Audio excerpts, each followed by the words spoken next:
Emergency అంటే చాలా మందికి గుర్తొచ్చేది 108. కానీ నిజం ఏంటంటే ప్రతి ఎమర్జెన్సీకి ఒకే నెంబర్ ఉండదు. పరిస్థితిని బట్టి సరైన నెంబర్కి కాల్ చేస్తేనే సరైన సమయంలో సరైన ట్రీట్మెంట్ అందుతుంది.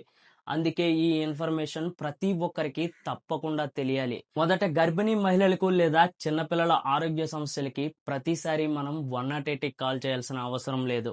హాస్పిటల్‌కి వెళ్ళడం, లేదా డెలివరీకి తీసుకెళ్లడం, లేదా డెలివరీ తరువాత ఇంటికి తీసుకురావడానికి 102 సర్వీస్ ఉంటుంది. బట్ ఇది నాన్ క్రిటికల్ ట్రాన్స్‌పోర్ట్ కోసం మాత్రమే. పరిస్థితి సీరియస్‌గా మారితే, ప్రాణాపాయం ఉంటే ఆలస్యం చేయకుండా 108కి కాల్ చేయాలి. ఇక యాక్సిడెంట్స్ జరిగితే అది లోకల్ రోడ్డు మీద యాక్సిడెంట్ అయితే 1073కి కాల్ చేయాలి.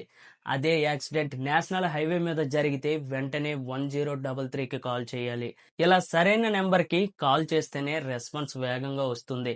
అండ్ అన్ని సందర్భాల్లో అంబులెన్స్ అవసరం ఉండదు. చిన్న health problems, medical advises, doctor consultation లేదా బ్లడ్ బ్యాంక్ సమాచారం కావాలంటే 104 సర్వీస్ అందుబాటులో ఉంటుంది. ఇది మెడికల్ గైడెన్స్ కోసం చాలా ఉపయోగపడుతుంది. కొన్నిసార్లు చిన్న నెంబర్లుగా కనిపించే ఇవే నిజానికి పెద్ద సహాయం చేసే లైఫ్ సేవర్గా మారుతాయి. కాబట్టి ఈ నెంబర్లను మీ ఫోన్లో సేవ్ చేసుకోండి. మీ ఫ్రెండ్స్ అండ్ ఫ్యామిలీ మెంబర్స్కి షేర్ చేయండి. జై హింద్.